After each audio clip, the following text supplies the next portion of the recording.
Hello, gay men. Welcome to Coming Inside Out. I am John Duerler. I'm Brian James. And welcome, everyone. Yes, welcome, listeners. Yes, welcome, listeners. Welcome, citizens. Yes. We're gaining momentum, John. We are gaining. More people are listening to our podcast. We're excited about Yes. that. Thank you for listening. Yes, thank you for listening. We're honored that you guys are listening. Yeah. Did you have a good day today? How was your day? My day, Are you priming me? Yeah, I am. I'm priming you a little bit. How's your day going? I'm having a rough day. I'm having a rough time. I've shared this in the past. My younger son is getting ready to leave for the Marines. Mm-hmm. I know that he's my younger son, and I know a lot of people have that experience of their child leaving home. Yeah. But my older son is still at home. Sure. COVID happened, and he didn't end up going away to college. So my younger son is the first one leaving the house. Right. But I think my biggest thing with this is, and it's been boiling for a couple of months, is, and I shared this with you, I think, and this may resonate with some of the listeners, I don't know, I think that if my wife had not divorced me, that I would never have come out of the closet. And again, to remind the listeners and the new listeners, you didn't come out during your marriage. No, I was monogamous my entire. My first male experience was at age 50. Right. So I was not. And the first male experience that got you charged was Bobby Ewing on Dallas when he came out in a Speedo. Right. Yes. But that's when I knew. You touched on something here that you never would have come out if you would have stayed married. And she divorced. She was the one that wanted the divorce, right? Yes. And I've shared this before. No. My ex-wife, mentally, emotionally, spiritually, was a much healthier person than I was during our marriage. She still may very well be, probably, but she initiated the divorce because she outgrew me. She was on a path to be a better person than I feel like I was during our marriage. Right. So I think that I was very comfortable in my marriage. I had all these voices and all this shit happening, and I've been very transparent that, I'm driving down the freeway screaming I'm gay at 47 years old, knowing, tormented. I'm not saying I was healthy. This was while you were married, and you were I was married. On the way home, or it's on my way to work, screaming I'm gay. So I knew that part of me was screaming to come out. Yeah. But I had been in that position, I think, a couple times before, and I'd always been able to calm it, quiet it down, and, move on for another period of time. What was the reason why you didn't tell her? What kept that from you telling her? Why didn't I tell my wife during our marriage that I was gay? Yeah. Or that would have ended our marriage. And you didn't want to end this. No, I thought I was so invested in my marriage. Mm-hmm. I thought I was going to die being married to my wife. Right. I thought that was my existence. I didn't think it was my existence. That's who I was as a person. Mm-hmm. So, because the reason I'm asking you this is there may be a listener in the same predicament. Yes. And so I think, and that's why we're doing this, is to give people hope, but maybe give advice, but just share our story and other people's stories so it can resonate with you and help you. Yes. And with your story, because ours are different, came out during the marriage, but you came out after the marriage. After my divorce. And the reason why you didn't tell her was because you just wanted to continue this marriage that you loved so much. Yes, I loved being a family man. I loved having my family dynamic. I loved being with my family. Right, and that's what I think scares a lot of men not to say anything or do anything, because they think it's the unknown that we're scared of. It's the unknown of like what's going to happen or how are they going to react or what's going to happen here. And it is scary. It is so scary. But being on the other side of it now for you and of course for me, um, it's so freeing. It's so freeing with my sons because they know everything. They know it all. And it's just nice. Yeah. It's just nice. And then here's a quick, we were at the basketball game this past weekend. And I was talking to one of the mothers because look, when you go to soccer games or football games, half of the parents are divorced, if not 60%. That's true. And with the heteros, it's different if if a man divorces his wife and then he marries another woman or he dates another woman and then she, the ex-wife dates another man. There's no gayness there, right? What I'm sensing is there's definitely threats.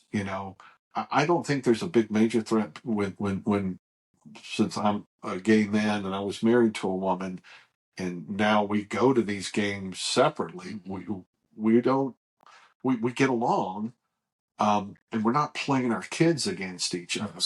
And so I guess my point is, I'm there and I'm talking to one of the mothers, and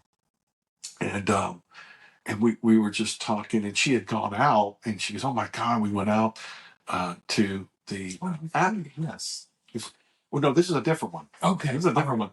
And I go, "Oh my God, yeah, you did." I go, "Yeah," and I go, "Well, I have a funny story about the Abbey." She goes, "You do? What about?" She goes, "Have you ever been to the Abbey, John?" And I'm like, "Well, yeah, I was there last year at my coming out party." She said, "What?" You told our listeners this one. I did 2 episodes ago. Oh shit! I listen. I don't want to. No, this is a different one. I just told somebody else. No, this one was on 2 episodes ago. It was, but that's okay. But maybe 2 separate basketball moms. It had to told you're coming out. Well, I just told this one this is a different one. Okay, this is a different one. This is 2. All right, I apologize for interrupting. No. That's okay. But no, this was this happened Sunday. All right. This was 3 days ago. This happened to you 2 weeks ago too. It did. Yes, it did. No, I know what that was. YMCA. Thank you. Yes, because she went to the yes, the Abbey, and I know that story. Okay. You're right. And I apologize. I don't remember. No. This it's so interesting. You're right because she, all these women go to the Abbey. Yeah, of course, but a lot of them do. A lot of women go to the Abbey. They're actually they think it's a safe place to go. But those 2 women were friends too. Yeah. I didn't put that together. They've been there together. They may have, but anyway. So she's like, "Wait, what? You're gay?" And I'm like, "Yeah." She goes, "Oh my God, I never would have guessed it." And I said, I go, "Well, thank you, or whatever, thank you or not thank you." But I guess the point is and was that it just came natural to me. Yeah. And and that's the whole point. I'm trying to come back to the circle here is that if you feel that you're scared, guys, it's going to get better. It will get better. I promise you. You just have to make that first step, and then the other steps will come. Right. You're promising them that it will get better. I'm promising you that it will get different. And let me. It'll get different. And what gets different? Your life is. Listen. Well, of course, your life is different. The joys that come along with coming out, but for some of us, there's a tremendous amount of heartache and loss. And I don't want someone to say, "Listen, I listened to your podcast, and now I'm not going to come out because I don't want the heartache and loss." There's heartache and loss, but there's joy. Part of what I was sharing with you earlier was that part of like this whole upset with my son leaving is I feel like I lost my entire life when we divorced. When my divorce happened, I lost my wife. I lost my best friend. I lost an identity. Yeah, I lost waking up to my kids in the same house every day. No, I lost totally lost all of everything. And I haven't recovered from that loss yet. July 30th would have been my wedding anniversary. Oh, wow. So I lost so much, and now here my son is leaving home, and it just further puts me into this state of feeling loss in my life. And I haven't really replaced it with anything. I have new friends. I have new things I'm doing. I'm out as gay. I'm doing this podcast, but I haven't, and I'm not looking to replace my life.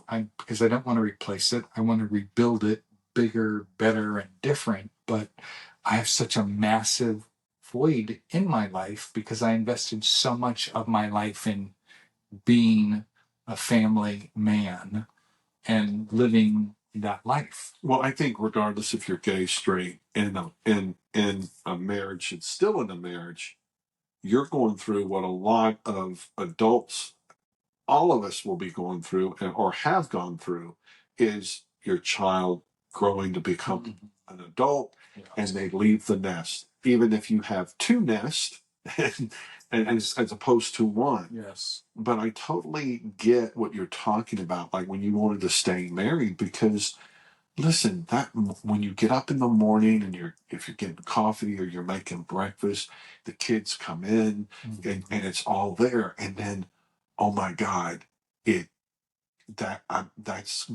that is going to end. Yes. When I move out of the house. Yes. And it is hard. It is absolutely hard. But then it does work. It starts to work. This is my therapist who's going to be coming on. Well, she was talking about it. 5 years. I'm at my 5-year point about now since I moved out. Yeah. I don't know. I mean, I still get triggers. I still have things that, trauma. My very first outing, once I came out as gay, I went to a gay fathers event down in Hermosa Beach. I drove down there. I was anxious. I was nervous. I was coming out. I was meeting this group of men, and I misread the parking sign, and I parked my car where I wasn't supposed to park it, and my car got towed. So I'm an hour and change from home. I come outside, my car's gone. If I was married, my very first thought would be, I'm going to call my wife, and the two of us are going to figure this out. Yeah. Here I am, all this way away from home. My car's been towed, and inside, I panicked. I was like, who the hell am I going to call? I felt so helpless. I'm a grown man. I felt so helpless with my car getting towed. So, and then fast forward a couple months, I'm doing something with my insurance. I go to the doctor and they hand me the clipboard and it's okay. Who's your emergency contact? Right. Well, I could put my ex-wife as my emergency contact. She and I are, we're not adversaries. We still get along. We co-parent. I could put her as my emergency contact. She would absolutely show up. I could have called her when my car got towed, but I didn't. And I was at the hospital or the doctor's office with this clipboard, and it's like, I don't have an emergency contact anymore. Oh. I don't have somebody to lean on. Right. I lost that. I had that 30 years in my life. That no longer exists. That is hard. And it causes me a lot of heartache. You don't have family here. I have a lot of family. I'm not estranged from my family, but I don't hang out with my family. Right. Listen, and that's the other thing too. Your family's in Texas. I mean, yeah, they're in Texas. But I remember, and this is interesting.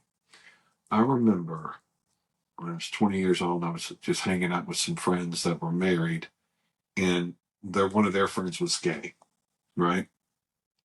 And he had left. We had a dinner party, and he was by himself.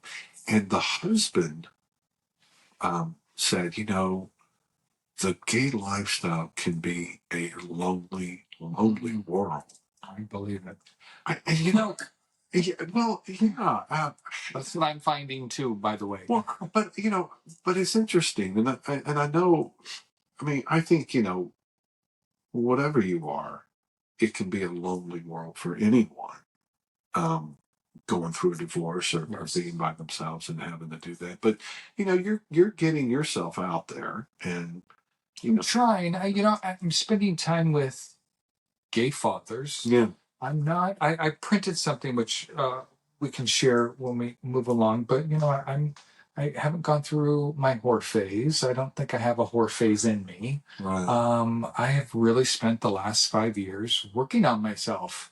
My wife left me for all these things that I was not willing to look at and work on, and I kind of spent the last 5 years reading most of the books she recommended to me, learning how to meditate, learning how to do breath work, learning how to, take better emotional and spiritual care of myself. Well, So that's I what think you have. I think you got a good foundation now. I've known you for how long has it been? Yeah. 2 years? No, well, probably 3 years. At least, I would say 3 years. It just. But now I feel like I'm at a healthier place in my life, and I don't want to involve myself in an unhealthy, dysfunctional relationship, which eliminates 90% of the community for me right off the top. Well, listen, we're all older now. We know what we like and we know what we don't like, and it's a little not more willing to settle. Yeah, I mean, it's absolutely you need to know who you're dating, what's going on. I mean, there's so many scammers, and I know we talked about that. You got to be careful. You just have to be careful out there. Yeah. I had a friend of mine. Anybody he'd date, he had a private investigator run all their information. Oh, did he? Well, then, you know what? In this day and age, that's pretty smart. Well, you have to. Yeah, you don't know. Should we read a couple of the emails from? Go ahead. Well, you know what? Okay. Well, here's the one. We kind of did our intro a little bit. This is one of our YouTube listeners. I love this YouTube listener. Gay fathers, gay dads, gay men. All right. Well, and that's our title. That's what he wrote. I told you I need my glasses. That's so funny. All right. So, hello, gay men. This should be the intro. Just 21 seconds today. Oh, that's because I did the teaser. But I know. But that's what he said. Hello, gay men. He liked that. A couple episodes ago, you said hello, gay men, and then we said not amen, gay men. So I think we've kind of redone that. And then somebody sent in this colorful response to the podcast. This is more in response to Elon Musk's daughter and what's swirling around the media right now with his transgender daughter and him not supporting transgender rights. I don't agree with what they wrote, but I thought the artwork was pretty colorful. Did you want me to read? No, I don't think we should read that. I don't think it didn't make a whole bunch of sense to me, and I'm not looking to discount what they wrote, but I don't know what it was. So, I thought we could lighten the mood up a little bit with the Olympics. Goodness. Let's talk about those swimsuits. My goodness. And the gymnasts. Trunks. And the rugby players. Oh, I haven't seen that. Oh, my God. Oh, my God. Well, I went online. I thought it was pretty interesting that it's an approximate number because not everybody's out, but approximately 144 of the athletes are LGBTQ plus. And that, during the... Are you talking about the U.S. athletes or all? I don't know. It just says 144 LGBTQ. How many are... 9,000. There's 9,000 athletes there? Well, so there's 9,000 athletes. Each of the athletes were given a cardboard bed. But the interesting part to that, and I printed that, is that the cardboard bed is designed to hold 550 pounds, which is the weight of 2 adults. There's a lot. Yes. Listen, there's a lot of fucking going on. 3 of them. There's a lot of fucking going on in that. And they're handing out 30,000 condoms. No, it's 300,000. Oh, I'm sorry, 300,000 condoms, 2 per day per athlete.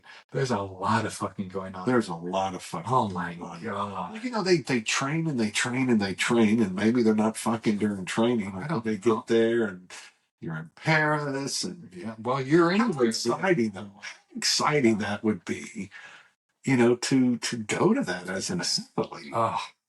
Well, I saw a YouTube post, which, you know, there's a lot of controversy over the opening ceremony, and they think that they were mocking Christianity by having the trans community do the like a parody on the Last Supper. Mm-hmm. And one of the posts was this depiction of the Last Supper isn't what's making your kids gay. And below it, it was 3 photos of 3 of the hottest male athletes at the Olympics, and it says, "This is what's making your kids gay."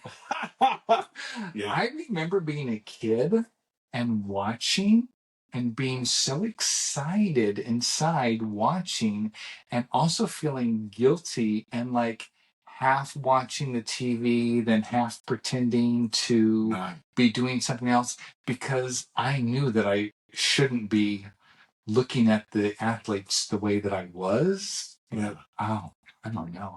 Remember Greg Louganis? Yes. When he, you know. That was in the 80s? Yeah, it was in the 80s. Yeah, I remember when he hit his head. Yeah, yeah. When AIDS was happening. He looked good. Yeah, he did. Well, today, these athletes, these athletes are incredible. It's just crazy. Yeah. But what's fun? Well, guess what? We're going to have it in 4 years here. In Utah. No, 28 is going to be in LA. What did Utah just... It's going to be winter. They're doing the winter. I'm talking about summer, which is going to be 2028 here in LA. And they're... it's going to be exciting here. Yeah. Well, I'm enjoying watching the Olympics, and they're enjoying being there with their 300,000. They look so sharp. The Americans look so sharp in their Ralph Lauren jackets, those blue jackets. I want one of those. I'd wear it. You could probably buy one online. You think? Absolutely. I think you have to be an athlete. Well, I am an athlete. Yeah, I was. I'll buy the Speedo, I'll buy the jacket. I'll buy the husky jacket. Well, no, I'm sure. I mean, yeah, I guess they have to have it. A wrestler. Right? A wrestler. Or, what is that called? A singlet? What is that outfit called that they wear? Oh, that? What is that? I don't know. That's called. All right. Well, this is, I printed this off of Psychology Today because this is Married, Gay, and Coming Out. I thought this was pretty relevant.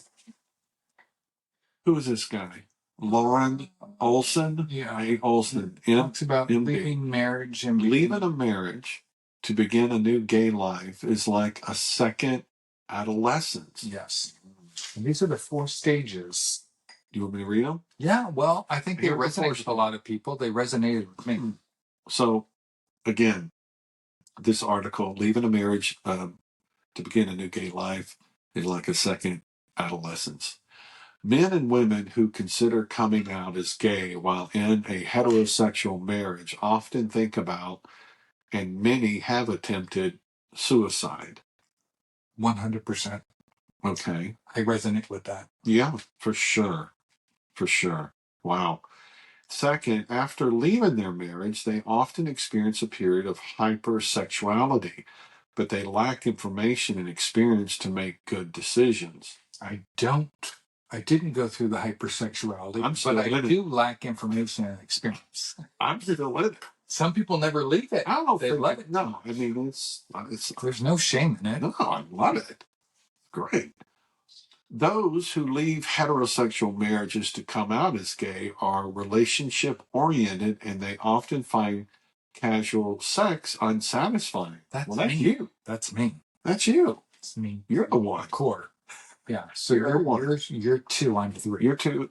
I'm 1. I'm 1 and 3. Okay. I'm 2. Let's see what 4 is. After coming out as gay, they must seek a partner who will accept their need to split priorities between a new relationship and their children. Well, shit, that's any relationship. Absolutely. I don't think so. I think a lot of people abandon their family. They abandon their life. You know what? They move on to something new. This was my mom.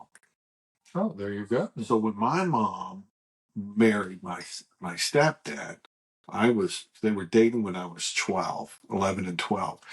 My mom let me do what the hell I wanted. I went out at night because she had her second marriage, which, I mean. And she chose him over children. Well, she chose him, and that was her second, she chose him over the children.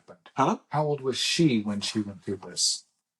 In her 30s? 40s? Yeah. She's 30 years older than me. When I was 13, so she was 43. Okay.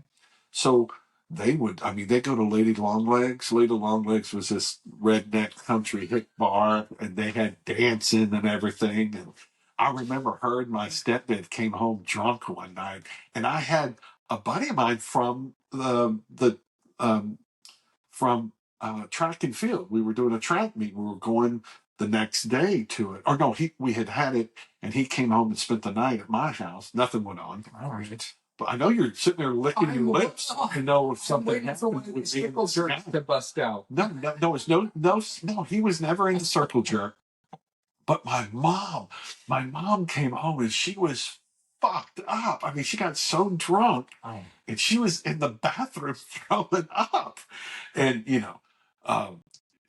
was living her best life. Well, she was. And, the kid, because we were like in 6th or 7th grade, and he was like, "Hey, man, is your mom okay?" I'm like, "Yeah, she's fine. She just went to Lady Longlegs and got wasted."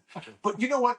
I was happy for my mom because she finally got somebody that loved her. And Big Huey, that was his name. Yes, you told me about Big Huey. Big Huey loved my mother so much. He really, really loved her. And I may have told you this too.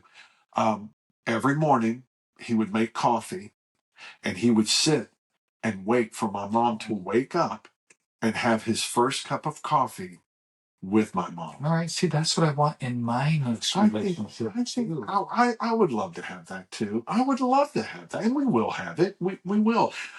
But I get what you're talking about, going back to you not telling your wife because you didn't want to shake it up. You didn't want to change anything because you loved having that cup of coffee, and you loved having someone to put on the emergency list, and you loved having someone to come and get you when you dumbass parked in the wrong parking spot.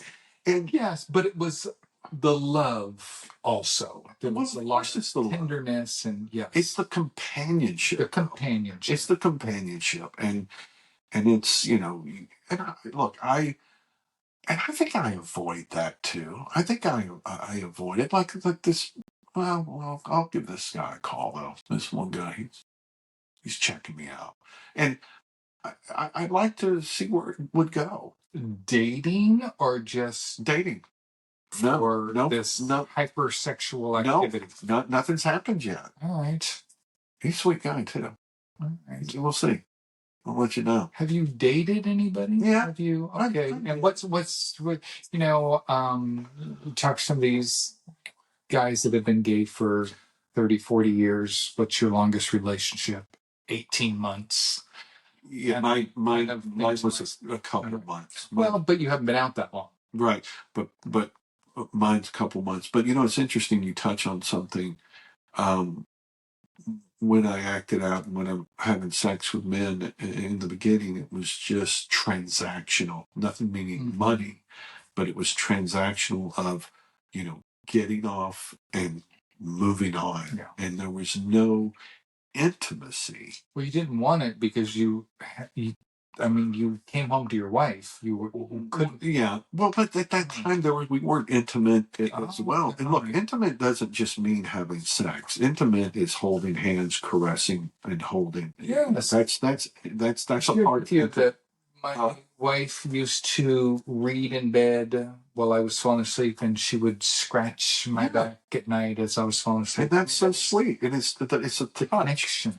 And so I love that. I miss that. And I know you do too.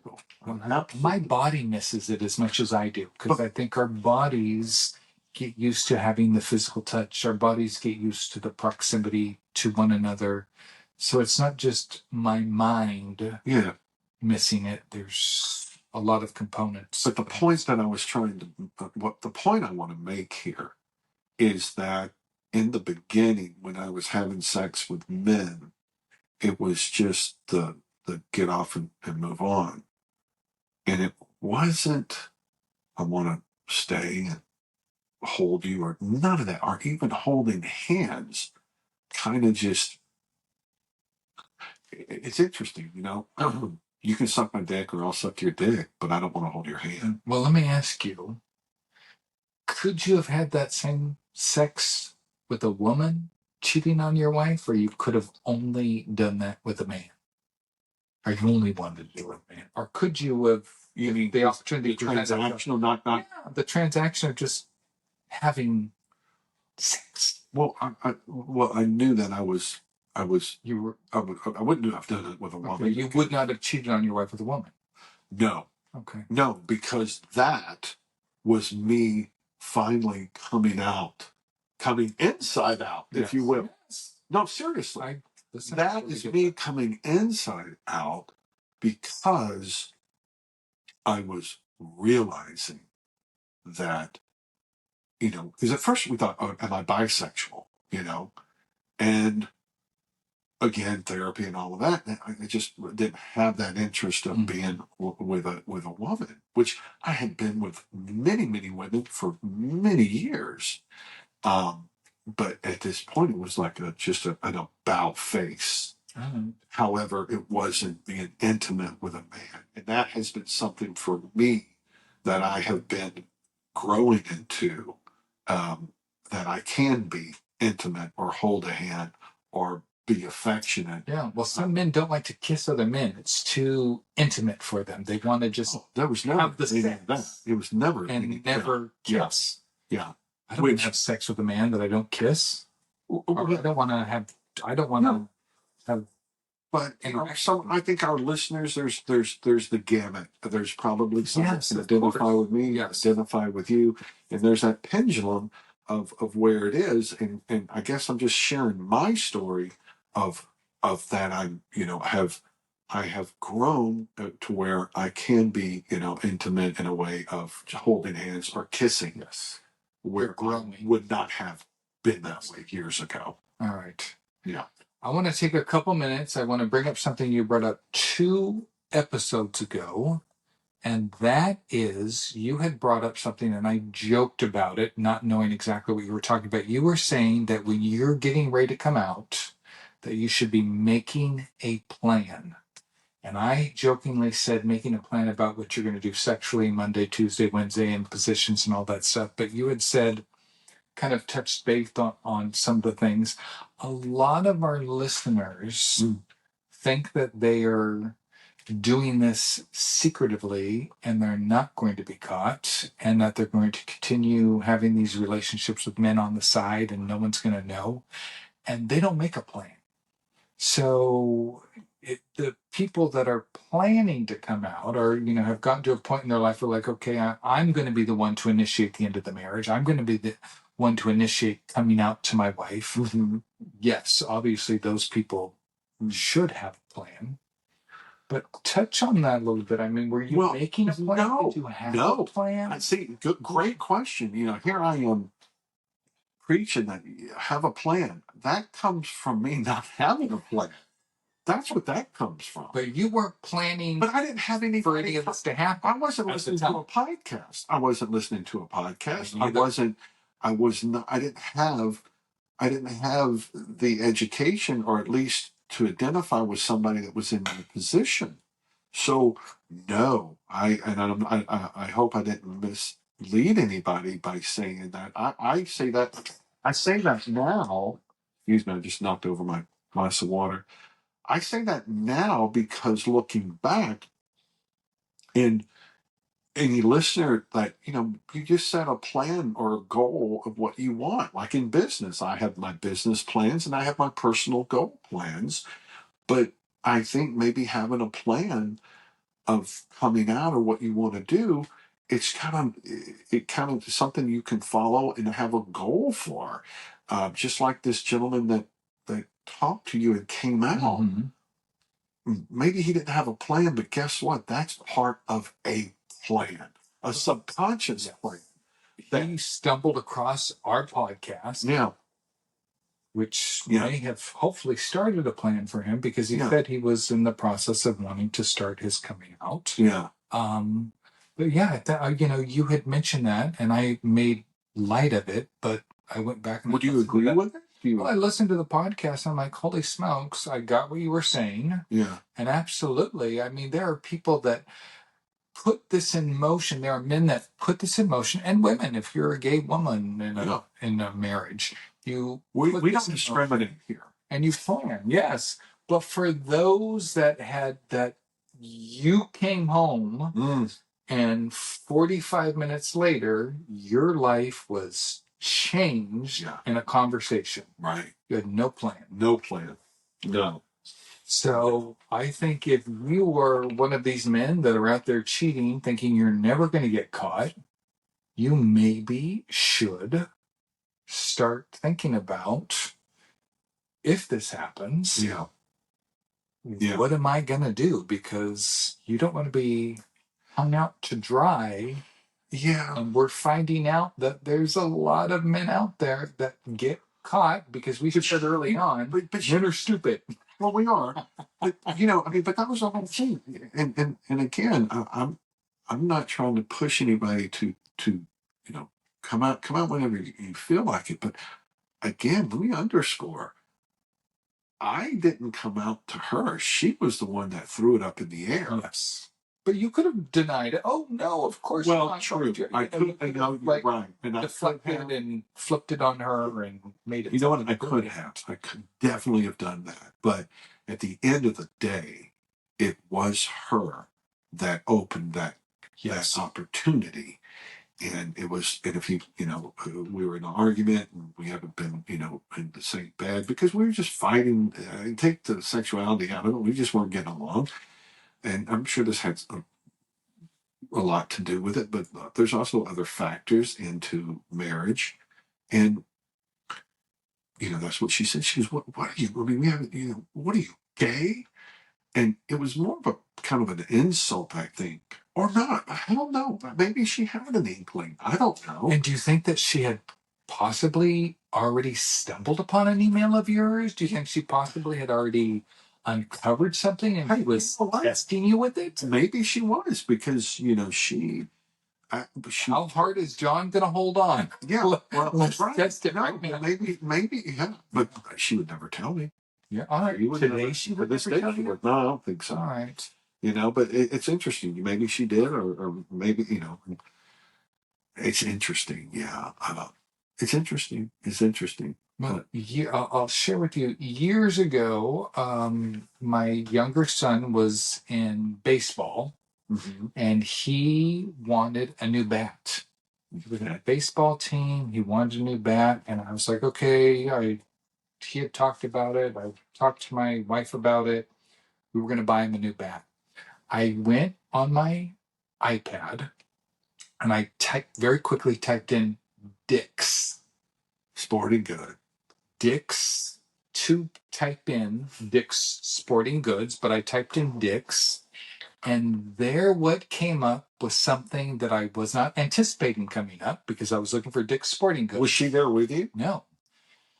I was there, I type in Dick's, and the first thing that comes up is something like Big Black Dicks or this or that or whatever, and I sat there for a minute, and I hesitated, because I didn't look at porn on our stuff at home, and I looked at that for a couple seconds, and I was like, oh, and I clicked on it. Oh. And when I clicked on it, all of a sudden, like 20 different porn pages started popping up all over the, and they just started firing. I was like, oh my God, click, click, click, click, click, click, click. And I turned everything off, and I just turned my iPad off, and I put it on my nightstand, and that was it. I was like, holy shit, that was a mistake.